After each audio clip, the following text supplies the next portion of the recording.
নজর রাখবো সিকিমের পরিস্থিতির দিকে। সিকিমে বাঁধ ভাঙা পরিস্থিতি এবং সেখানে ইতিমধ্যেই উদ্ধার কাজে নেমেছে সেনা। মেঘভাঙা বৃষ্টিতে সিকিমের একাধিক জেলায় ধস নেমেছে, একাধিক জায়গায় ধস নেমেছে।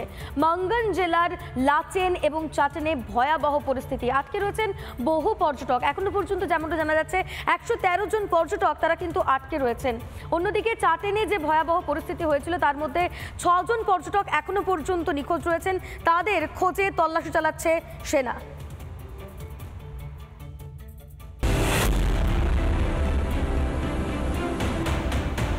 বিপর্যস্ত সিকিম। মেঘভাঙা বৃষ্টি আর ধসে বিপর্যস্ত সিকিম। বিচ্ছিন্ন হয়ে পড়ে লাচেন। উদ্ধার কাজে নামানো হয়েছে সেনাবাহিনীকে। উত্তর সিকিমের লাচেন গ্রামে যাওয়ার জন্য একটি ওয়াকওয়ে তৈরি করেছে সেনাবাহিনী। আটকে পড়া 113 জন পর্যটকের সঙ্গে যোগাযোগ করেছে সেনাবাহিনী। আটকে থাকা এই পর্যটকদের শীঘ্রই সরিয়ে নেওয়া হবে বলে জানা গেছে। চাতেনে নিখোঁজ 6 জনকে খুঁজে বের করতে চলছে অনুসন্ধান।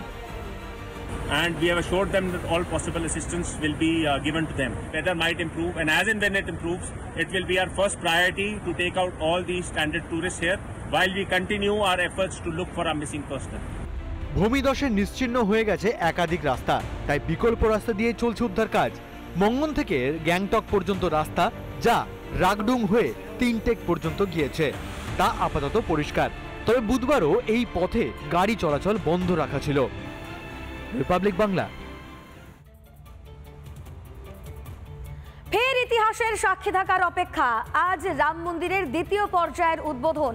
যে উদ্বোধনী অনুষ্ঠানে থাকবেন যোগী আদিত্যনাথ। রাম মন্দিরের দ্বিতীয় পর্যায়ের নাম দেওয়া হয়েছে রাম দরবার।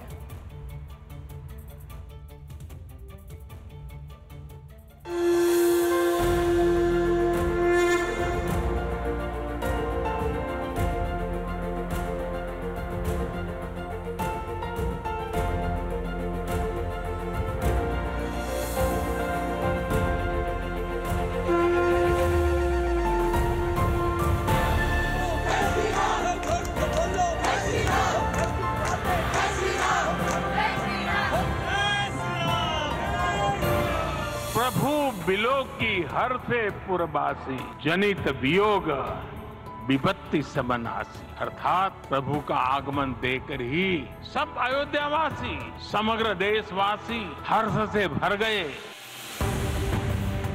এবার রাম মন্দিরের দ্বিতীয় পর্যায়ের উদ্বোধন।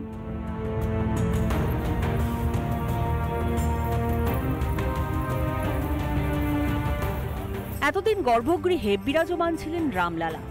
এবার দোতলায় রাম দরবারেও থাকবেন শ্রীরাম, সঙ্গে থাকবেন সীতা, লক্ষণ ও বজরংবলী। একই সঙ্গে হবে শিখর পূজন। রাম মন্দির চত্বরের 8টি মন্দিরেরও উদ্বোধন হবে বৃহস্পতিবারই। জ্যৈষ্ঠা শুক্ল দশমী তিথিতে সকাল 6:30 শুরু হবে পুজো।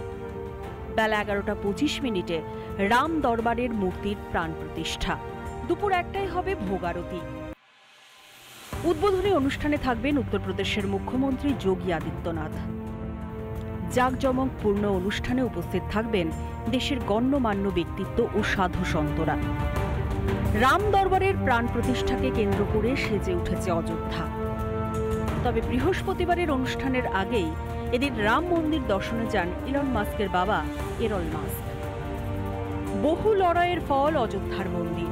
2024 সালের 22 জানুয়ারি ইতিহাসের সাক্ষী থাকে গোটা বিশ্ব। উদ্বোধন হয় রাম মন্দিরে। বৃহস্পতিবার সেই ইতিহাসের দ্বিতীয় পর্যায়ের উদ্বোধন। নতুন এক ইতিহাসের সামনে দাঁড়িয়ে অযোধ্যা। রিপাবলিক বাংলা। নানা ধরনের কন্টেন্ট দেখার জন্য লাইক করুন, শেয়ার করুন আমাদের ফেসবুক পেজ, সাবস্ক্রাইব করুন আমাদের ইউটিউব চ্যানেল। পাশাপাশি অন্যান্য ব্রেকিং নিউজের জন্য অবশ্যই চোখ রাখুন রিপাবলিক বাংলায়।